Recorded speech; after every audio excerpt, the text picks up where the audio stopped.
हो रहा है, ये क्या है, धोखे की अस्पष्ट परिभाषा इस कानून में और दुरुपयोग इसका किस तरीके से हो सकता है, ये सारी चीजें हम देखने वाले हैं। देखिए क्या है, बहुत ही सेंसिटिव विषय है, इसमें कई लोगों की जिंदगियां जुड़ी हुई है, ठीक है, तो इसको समझना बहुत ही इंपॉर्टेंट है। समाधान 69 की लैंगिक असमानता, सबसे बड़ा मुद्दा यही है, ठीक है। महिलाओं को इसमें क्या किया गया है, महिलाओं को मतलब इसमें दिया गया है विशिष्ट सुरक्षा, है ना। धारा 69 क्या बोलती है कि महिलाओं को इसमें क्या मेन चीज है ना कि बायस्ड है, सबसे बड़ी चीज। प्रॉब्लम ये नहीं है तुम किसी की कानून के तरीके से संरक्षण कर रहे हो, बहुत अच्छी चीज है, पर ये जो बायस्ड चीज है ना कि भाई आप करोगे गलत तो फिर आपको सजा होगी और वहीं कोई दूसरा करेगा तो क्योंकि वो अलग जेंडर का है तो उसको कोई दिक्कत नहीं होगी, तो फिर ये चीज बहुत बेकार इसमें बनी हुई है, ठीक है। बहुत ही मुख्य रूप से महिलाओं को इन संबंधों सहमति, धोखाधड़ी, गलत तथ्य के आधार पर प्राप्त होने वाली सुरक्षा प्रदान करती है, ठीक है। सुरक्षा प्रदान इसमें शादी, नौकरी या पहचान, ठीक है, झूठे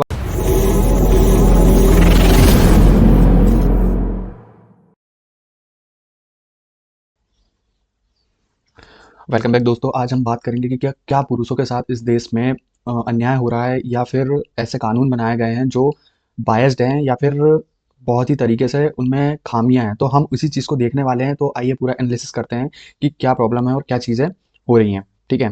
तो हम आज बात करेंगे सेक्शन 69 जो नए कानून में कुछ संशोधन हुए हैं उसके अनुसार। बीएनएस भारतीय न्याय संहिता का सेक्शन 69 देखते हैं। न्याय या पक्षपात, ये जो पक्षपात है सारी चीज़ें हम बहुत ही डीपली समझने वाले हैं, ठीक है।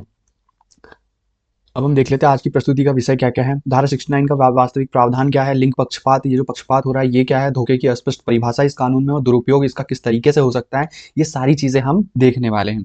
देखिए क्या है, बहुत ही सेंसिटिव विषय है, इसमें कई लोगों की जिंदगियां जुड़ी हुई है, ठीक है, तो इसको समझना बहुत ही इंपॉर्टेंट है। समाधान और सुधार भी हम साथ में देखेंगे, है ना, लास्ट तक बने रहिएगा। बहुत ही इंपॉर्टेंट चीज़ें क्या है इसमें आपको देखने को मिलेंगी।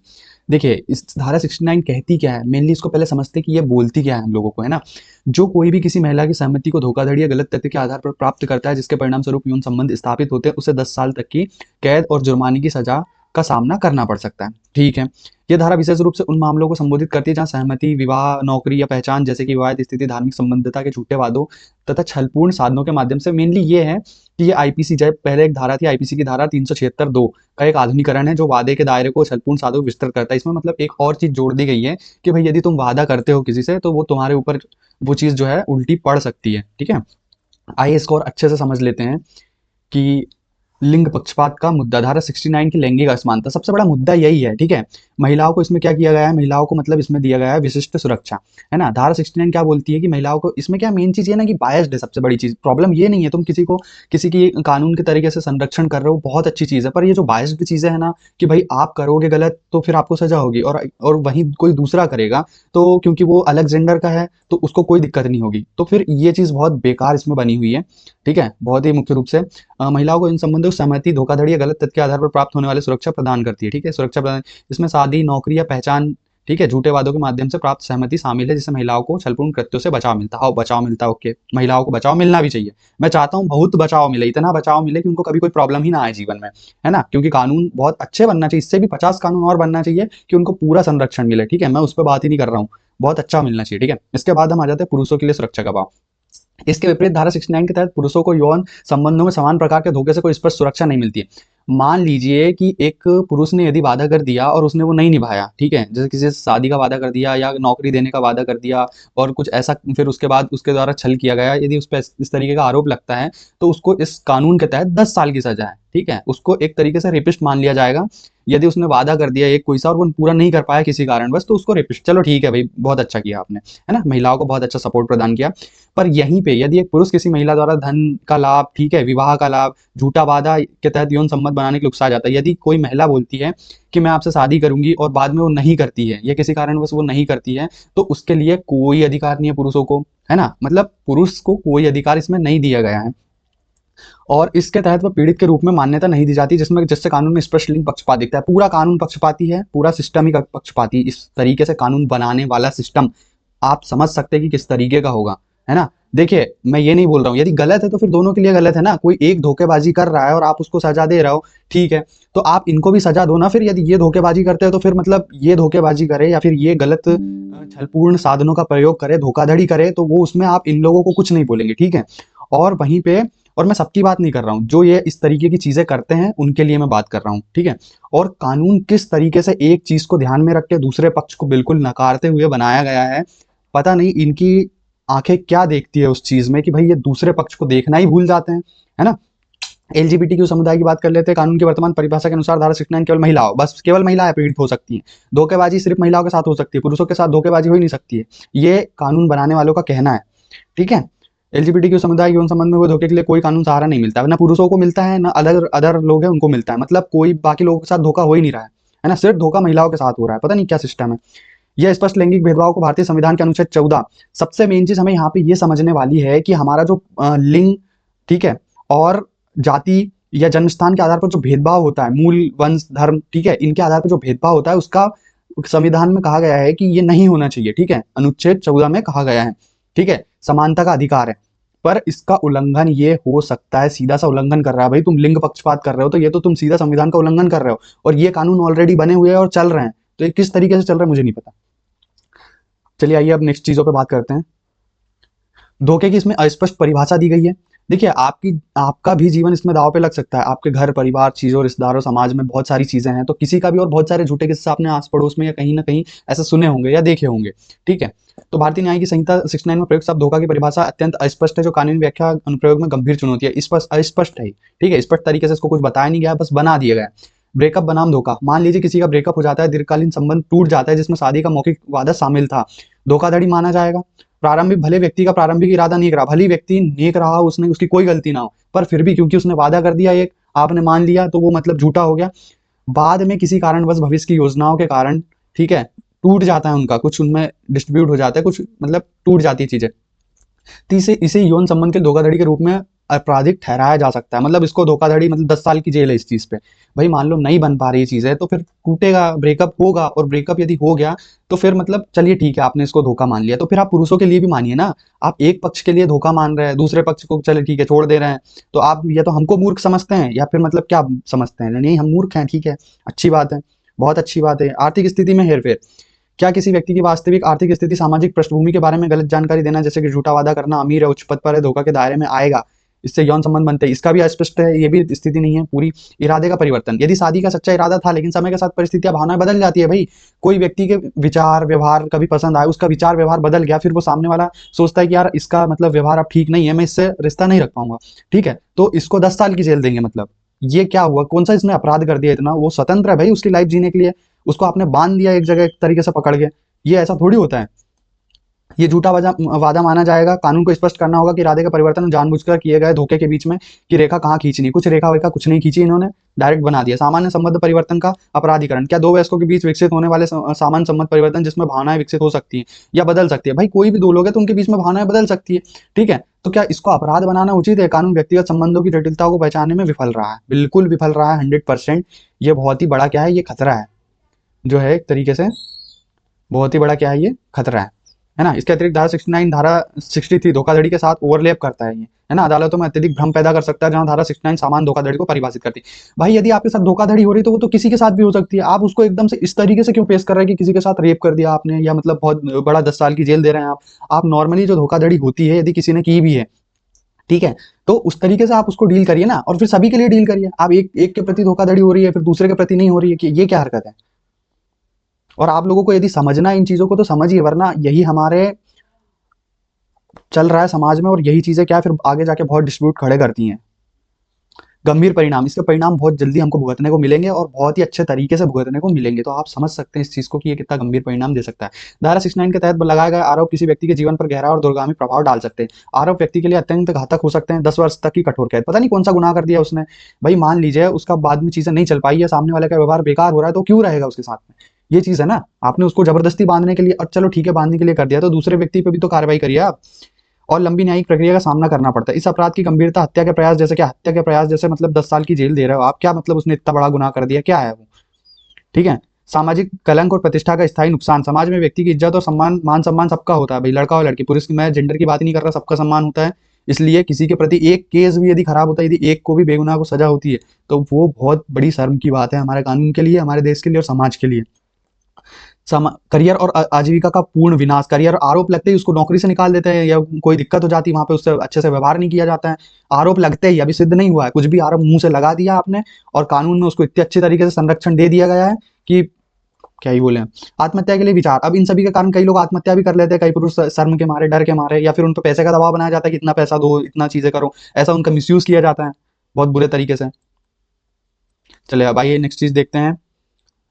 इसकी संभावना, दुरुपयोग की संभावनाएं क्या है? ब्रेकअप के बाद दबाव, यदि किसी का ब्रेकअप हो जाता है, सहमति से बने संबंधों में ब्रेकअप होने पर झूठे आरोपों का इस्तेमाल ब्लैकमेल के रूप में किया जाता है। ठीक है, और ये ब्लैकमेल कौन कर सकता है? भाई जिसके लिए आपने कानून बनाया वो कर सकता है। पुरुषों के लिए तो धोखा, उनको मिल भी जाए तो वो तो उनको, उनके लिए तो कानून है नहीं, तो वो तो गलत इस्तेमाल इसका कर ही नहीं पाएंगे। तो ब्रेकअप के बाद दबाव कौन बनाता है? जो महिला है या जो कुछ लड़की पक्ष द्वारा दबाव बनाया जाता है। मैं यहाँ सभी की बात नहीं कर रहा हूँ, पर जो ऐसे घिनौने कृत करता है या ब्लैकमेल करता है तो वो तो डेफिनेटली बोलना पड़ेगा और बोलेंगे। ठीक है। अंतर धार्मिक संबंध, परिवार द्वारा वांछित, कई बार क्या होता है कि परिवारों द्वारा रिश्तों को तोड़ने के लिए कानून का उपयोग किया जाता है, दबाव बना लिया जाता है। आर्थिक लाभ, भैया पैसे के लिए, भाई इतना पैसा दो नहीं तो हम ये झूठे आरोप हम तुम पे लगा देंगे, ये कर देंगे। इस तरीके से आपने प्रीवियसली देखा भी होगा कि बहुत सारे केसेस में हुआ भी है। ये आप, मैं आपको एक केस बताना है। मनोज अपनी गर्लफ्रेंड एक सामान्य ब्रेकअप के बाद धारा 69 की तरह आरोपित हुए। देखिए भाई, सामान्य ब्रेकअप हुआ, धारा 69 उस पर लगा दी। ठीक है, परिवार ने 5 लाख रुपए का समझौता प्रस्तावित किया, जिसके बाद केस वापस लिया। ये 5 लाख लूट लिए, इससे क्या किया? लूट लिए, है ना। सिस्टम ने लूट लिए 5 लाख रुपए। लूटे नहीं लूटे? घटिया कानून की वजह से सिस्टम ने लूट डाला 5 लाख रुपए। ठीक है, परिवार ने लूट डाला, केस करो, पैसे लो और खूब। कई मामलों में परिवार के दबाव, निजी प्रतिशोध या मॉरल पुलिसिंग के लिए कानून का दुरुपयोग हो रहा है, फिर भी नहीं इनको समझ में आ रही कि ऐसे घटिया कानून क्यों बनाते हैं। चलिए आइए देखते हैं अब वैश्विक परिप्रेक्ष्य क्या है इसका। अमेरिका और यूरोप सहमति, यूरोप में क्या है सहमति और धोखाधड़ी का केस क्या है, हम देख लेते हैं।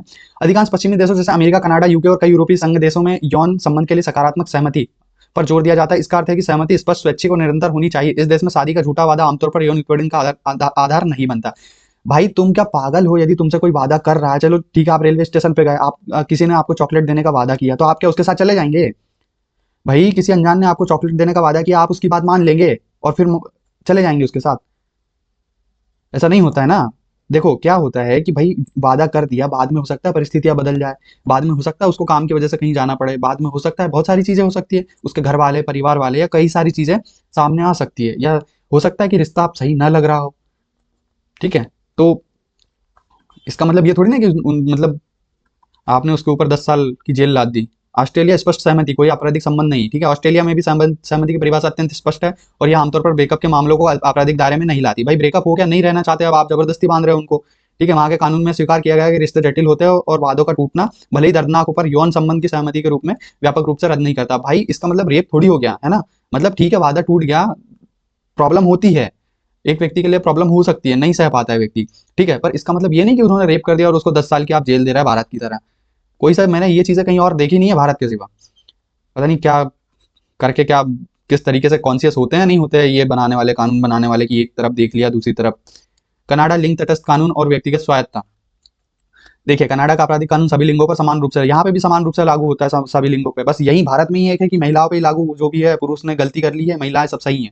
ठीक है, महिलाएं सब सही है। ठीक है, महिलाएं सब सही।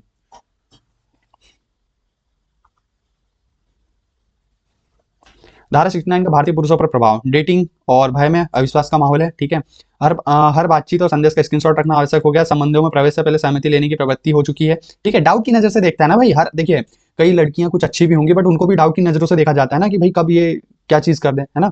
क्योंकि भाई कानून इस तरीके के हैं, फिर उनको शक की नजरों से देखा जा सकता है। फिर आप बोलते हैं कि नहीं इस तरीके से, हम सब लोग ऐसे नहीं होते, तो हम भी समझते हैं भाई सब लोग ऐसे नहीं होते हैं। पर आप इस तरीके का घटिया कानून बनाएंगे और फिर समझेंगे कि लोग टेंशन भी ना ले उस चीज के ऊपर, और समझे भी ना उस चीज को कि कितना गहन मुद्दा हो सकता है ये, है ना। आप पूरे डिस्ट्रॉय कर रहे हैं पूरे समाज को और सांस्कृतिक ढांचे को। लड़कियों से बातचीत ही कम करना, कई लोग बातचीत ही नहीं करते कि भाई कौन ही फंसे इन चीजों में, है ना। ये है धारा 69 का भारतीय पुरुषों पर प्रभाव। देखिए निष्ठा का अतिक्रमण है, डेफिनेटली निष्ठा का अतिक्रमण है। धारा 69 के मामलों में क्या होता है, सुनवाई के दौरान निष्ठा का गंभीर उल्लंघन होता है। निजी चैट, मैसेज, फोटो सार्वजनिक रूप से कोर्ट में देने होते हैं। दोनों पक्षों के निजी जीवन की बारीकियां सार्वजनिक होती हैं। यौन संबंधों के विवरण पर विस्तृत पूछताछ होती है, मीडिया ट्रायल और शर्मिंदगी। ठीक है, वयस्कों के बीच सहमति से बने संबंधों का अपराधीकरण जोड़ना, ये मेन मेन मुद्दा यही है भाई। सहमति से तुमने बना लिया, बाद में जाके तुमने कोर्ट में बोल दिया कि इसने ये वादा किया था, वो वादा किया था। ठीक है, बाद में आप पलट गए, व्यक्तिगत स्वतंत्रता का हनन नहीं है, ये बिल्कुल हनन है।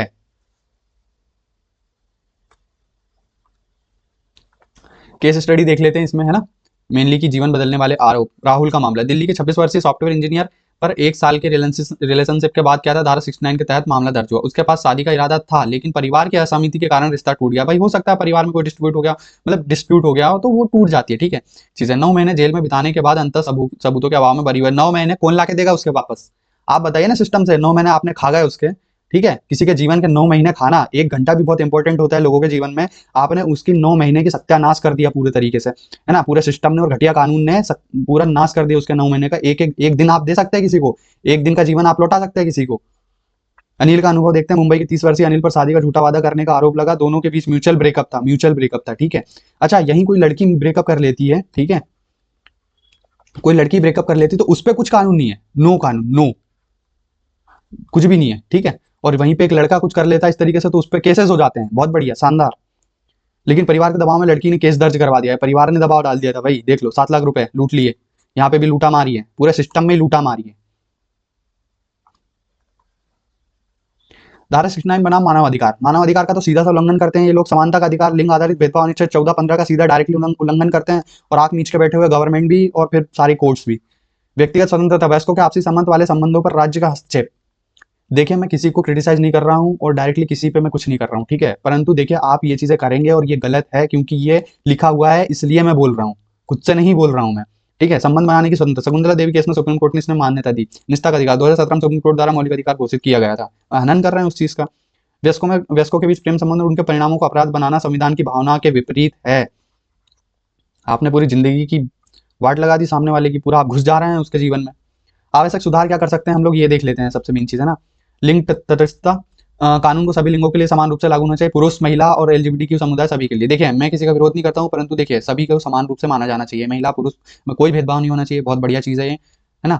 स्पष्ट परिभाषा, धोखे और झूठ के वादे को स्पष्टता को दूर कर मापदंड स्थापित करना चाहिए। ऐसा नहीं कि किसी ने धोखा बोल दिया तो हो गया धोखा। दुरुपयोग रोकने के उपाय, झूठे आरोप के लिए दंड का प्रावधान। भाई किसी ने झूठे आरोप लगा के पैसा लूट रहा, 5 लाख 10 लाख, फ्री में आते क्या 5 लाख 10 लाख रुपए? फ्री में आते क्या 5 लाख 10 लाख रुपए? कमा के देखिएगा कभी।